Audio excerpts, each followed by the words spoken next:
আমাদের দেশে যে মেইন স্ট্রিম কনজিউমার আছে তাদের বেশিরভাগই গেমিং মাউসের জন্য একটা বাজেট থাকে 1500 থেকে 2000 টাকার মতো। আর যারা একটু বেটার এক্সপিরিয়েন্স বা একটু বেটার ফিল চান তারা দেখা যায় একটু বাজেটটা বাড়ায় 3000 টাকার মতো করে। আর এই রেঞ্জেই আপনি মোটামুটি বলা যায় বাংলাদেশে একটা সুইট স্পট। এই রেঞ্জে আপনি অনেক মাউস পাবেন যেটা অ্যাকচুয়ালি অনেক বেটার ভ্যালু প্রোভাইড করে। আমিও এই রেঞ্জেরই একটা ইউজার, আমিও এই রেঞ্জের মাউসগুলো প্রেফার করি। বাট আপনি যদি এর থেকে একটু বেটার স্পেক্স চান, একটু বেটার বিল্ড কোয়ালিটি চান, একটু স্পোর্টস ফোকাস মাউস চান, একটু প্রিমিয়াম মাউস চান, তাহলে আপনাকে যে মানি স্পেন্ড করতে হবে দেখা যায় ওই মাউসে আপনি বাজেট রেঞ্জে মিনিমাম 3 থেকে 4টা মাউস পেয়ে যান। কারণ আপনি যদি লজিটেক, রেজার এই টাইপের মেইন স্ট্রিম মাউসের ব্র্যান্ডগুলো দেখেন, তাদের মাউসই শুরু হয় 50 থেকে 60 ডলারের মতো, এবং এটাকে তারা বাজেট রেঞ্জ ধরে। এবং $100 নিচে তারা হচ্ছে মিড রেঞ্জ, এবং 100 প্লাস বা $150 প্লাস হচ্ছে তাদের হাই এন্ড বা ফ্ল্যাগশিপ মাউস। এই প্রাইস গ্যাপের সুবিধা নিচ্ছে চাইনিজ ব্র্যান্ডগুলো লাইক ভিএক্সি, এটিকে, এমচোস এর মতো ব্র্যান্ডগুলো এই প্রাইস গ্যাপের অ্যাডভান্টেজ নিয়ে রিলিজ করছে নতুন নতুন ব্যাঙ্গার মাউস, যার জন্য মেইন স্ট্রিম যত অন্যান্য ব্র্যান্ড আছে তারা পেরে উঠতে পারছে না। এবং তাদের পপুলার শেপগুলোর 1:1 একটা ক্লোন তৈরি করে তাদের চেয়ে বেটার স্পেক্স দিয়ে তাদের চেয়ে বেটার ভ্যালু প্রোভাইড করে মাউসগুলো প্রোভাইড করছে, যেটা আগে কেউ চিন্তাও করতে পারতো না। আর এইসব ডমিনেন্সের কারণ কে জানেন? পিক্সার্ট সেন্সরটা। কারণ পিক্সার্ট সেন্সর এখন ওয়াইডলি অ্যাভেলেবল হয়ে গিয়েছে। আপনি যদি আমাদের পিক্সার্টের মাউস স্টোরেজ সেন্সরের ভিডিওটা দেখে থাকেন তাহলে আপনি জানবেন এর অবদান পিক্সার্ট সেন্সরেরই বেশি। তো এই ভিডিওটা দেখতে আই বাটনে ক্লিক করে দেখে নিতে পারেন। This is the K7 Ultra।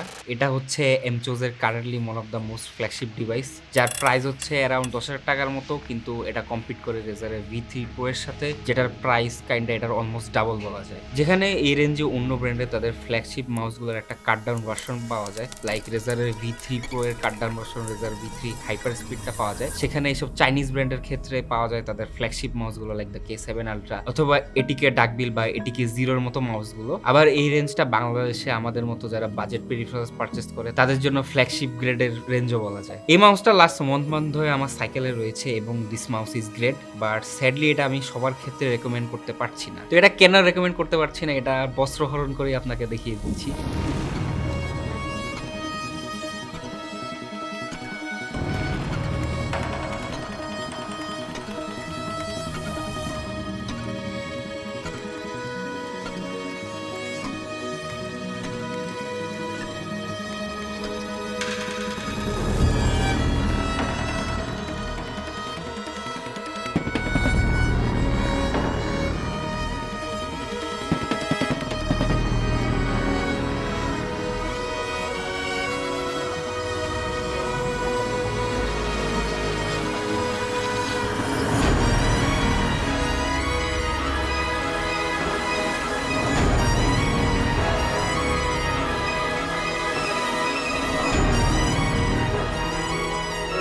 Just see the pouch, দেখতে কত সুন্দর না? যার মধ্যে মাউসের শেপটা মোল্ড করা। মাউসটা যদি বাংলাদেশে জুতার মার্কেটের মতো বলি, এটা শেপ ওয়াইজ পুরা ভাইপার V3 Pro এর একটা 1:1 ক্লোন বলা যায়, যেটা একটা সিমেট্রিক্যাল সাইজ এবং এটা একটা লার্জ টু মিডিয়াম হ্যান্ডের জন্য বানানো। বেসিক্যালি আপনার হ্যান্ড যদি 16 to 18 মিলিমিটার্স এর মতো হয় তাহলে this mouse will fit you perfectly. V3 Pro এর সাথে এটার ডিফারেন্সটা হচ্ছে এটার কালার এবং স্কেটসে। এটা V3 Pro এর মতোই অনেকগুলা colour like red, white available হলেও এটার মধ্যে একটা গোল্ডেন অ্যাকসেন্ট আছে যেটা দেখতে সুন্দরই লাগে। এবং বটমের দিকে উপরের স্কেচটা হচ্ছে ফুল সাইজের এবং নিচেরটা হচ্ছে হাফ সার্কেল শেপের, এবং এই হাফ সার্কেল শেপের উপরেই হচ্ছে চার্জিং কয়েলটা। আমরা ট্রেডিশনালি যেসব মাউস দেখি ওসবে ম্যাগনেটের সাথে থাকে 2 পিনের কানেকশন, কিন্তু এটাতে হচ্ছে গিয়ে ওয়্যারলেস চার্জিং কয়েল দেওয়া। তারপরেও এটার ওয়েট সিগনিফিকেন্টলি ইনক্রিজ হয় নাই, মোটামুটি একটা রিজনেবল ওয়েট। যেহেতু এটা আলট্রা সিরিজের মাউস, এটাতে আপনি পাবেন পিক্সাতের 3950 সেন্সর প্লাস রিয়েলটেকের MCU, এবং বাকি স্পেক্স গুলো আপনি স্ক্রিনে পজ করে দেখে নিতে পারবেন। আমি জেনারেলি একটা মাউস ক্লো গ্রিপে ব্যবহার করতে প্রেফার করি, কিন্তু আমার এটাতে একটু ইউজ টু হতে টাইম লেগেছে, কারণ আমার পার্সোনাল ফেভারিট শেপ হচ্ছে রেজারের ভাইপার মিনি শেপটা। যদিও আমার হাত বড়, তাই এটাতে আমার একটু ইউজ টু হতে টাইম লেগেছে, কিন্তু আমি যখন এটাতে ইউজ টু হতে পেরেছি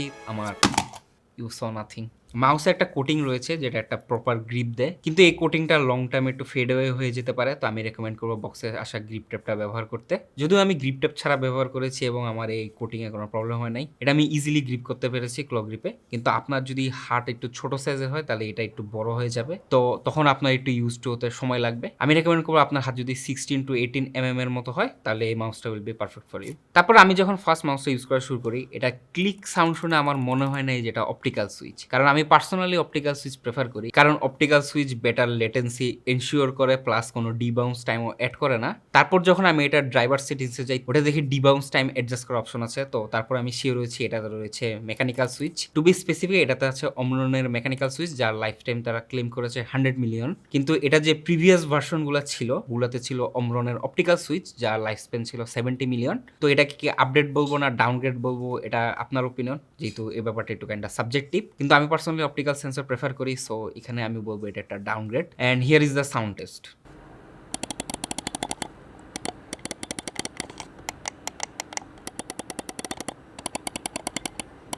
অলসো দেখতে পাচ্ছেন সুইচে হালকা প্রিটেবল আছে, বাট নোটিসেবল একটা পোস্টেবল আছে। স্ক্রোল হুইলটা হচ্ছে টিটিসি এনকোডার, বাট এটা কি ডাস্ট প্রুফ কিনা তারা জানায় নাই, so I am assuming this is not dust proof, so it's a downgrade, but still TTC. এটা আপনার জেনারেলি যে এনকোডারগুলো দেখা যায় ওগুলো থেকে লং লাস্ট করবে। সাইড বাটনগুলোর কোনো এক্সাক্ট ইনফরমেশন পাওয়া যায় নাই, কিন্তু আমি যখন এই বাটনগুলো ইউজ করতে যাই তখন নোটিস করি এটা অন্য রেগুলার মাউসের মতো পিল শেপের না, এটা একটু হালকা কার্ভ হয়ে ফ্ল্যাট, যেটা এই মাউসের প্রিমিয়ামনেসটাকে কাইন্ডা ইনক্রিজ করেছে। এটা যে দামটা এটাও একটু জাস্টিফাই করেছে। এসব সাটেল জিনিসই এগুলাকে একটা প্রিমিয়াম মাউস বানায়। যদিও এই প্রিমিয়াম মাউসে আমি ভ্যালোরেন্ট গেমটাই মূলত খেলেছি। আমি মোটামুটি ক্ল গ্রিপ করলে একটু অ্যাগ্রেসিভ ক্ল গ্রিপ করি, তো আমার মাউসের বডিতে একটু প্রেশার পড়ে, তো বডিতে প্রেশার ফেলার পরে বডিতে কোনো ক্রিকিং বা নয়েজ ছিল না, একটা সলিড বিল্ড কোয়ালিটি বলা যায়। মাউসটা ওয়্যার্ড ওয়্যারলেস বোথ ওয়েসে 8K পোলিং রেট সাপোর্ট করে। 8K পোলিং রেট আসলে কতটুকু ম্যাটার করে এটা টেস্ট করার জন্য আমরা আমাদের স্টুডিওতে থাকা সবচেয়ে হাইস্ট রিফ্রেশ রেটের প্যানেলটা নিয়ে আসি। এটা হচ্ছে একটা 320 হার্টজের প্যানেল, তো আমরা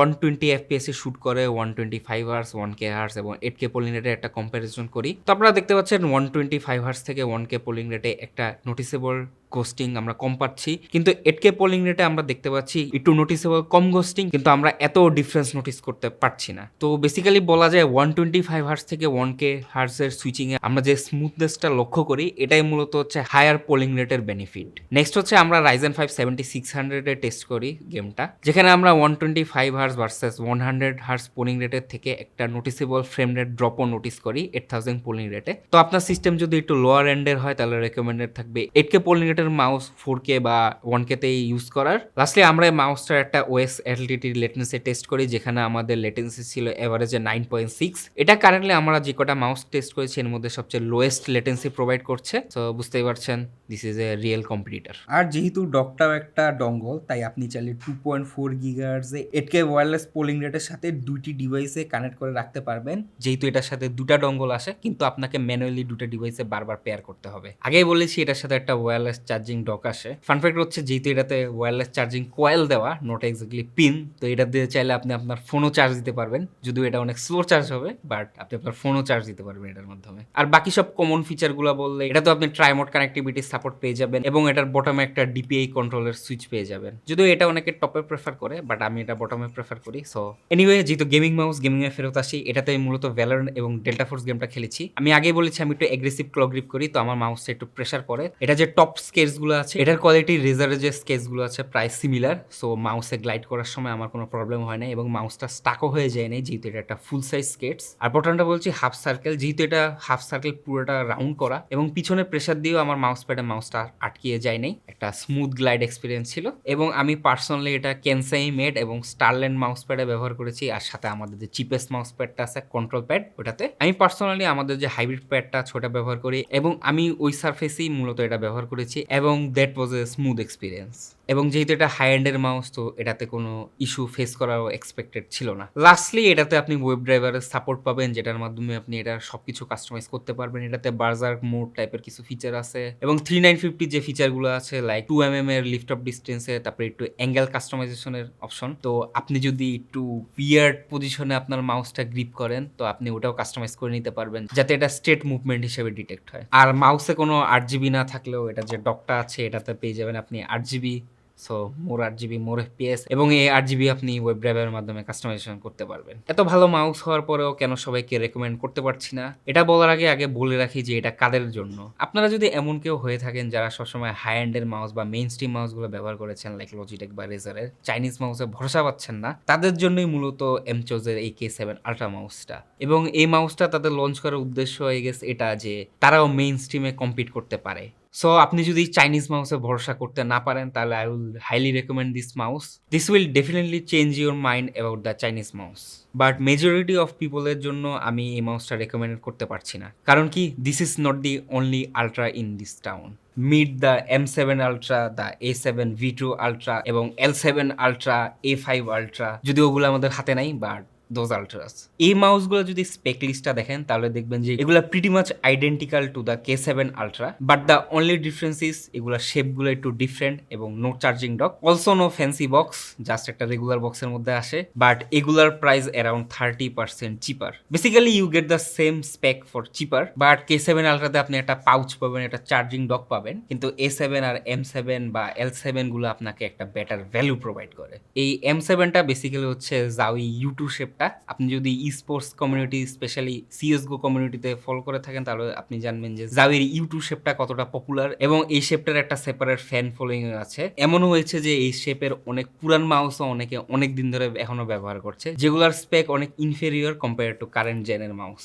বাট বাংলাদেশে জাউয়ের কোনো মাউসই অ্যাভেলেবল না, তো আপনি যদি এই শেপের মাউস খুঁজেন this is the only option, plus আপনি 1 বছরের ওয়ারেন্টি তো পাবেনই। এখন A7 V2 আলট্রার কথা বললে এটা বেসিক্যালি হচ্ছে লজিটেকের যে সুপার লাইট বা সুপার স্ট্রাইক যে সিরিজটা আছে ওই শেপটা, এবং যে L7টা আছে ওটা হচ্ছে বেসিক পালসার শেপটা বলা যায়, একটা সিমেট্রিক্যাল শেপের। এই সবগুলো মাউস আমার সাইকেলে ছিল অ্যারাউন্ড 1 মান্থের জন্য, এবং এই 1 মান্থে আমি এই মাউসটার জন্য সবচেয়ে বেশি ক্রেভিং করি, কজ এই শেপটা পার্সোনালি আমার অনেক ভালো লেগেছে। আমি পার্সোনালি ভাইপার মিনি শেপটা প্রেফার করলেও এই মাউসটা ক্লো গ্রিপের জন্য আমার হাতে একেবারে পারফেক্টলি ফিট হয়েছে। এটা যে বাম সাইডে যে কার্ভটা আছে এটা আমার আঙ্গুলের সাথে একেবারে পারফেক্টলি ম্যাচ করেছিল, তো এটা আমার হাতের জন্য অনেক কমফোর্টেবল ছিল।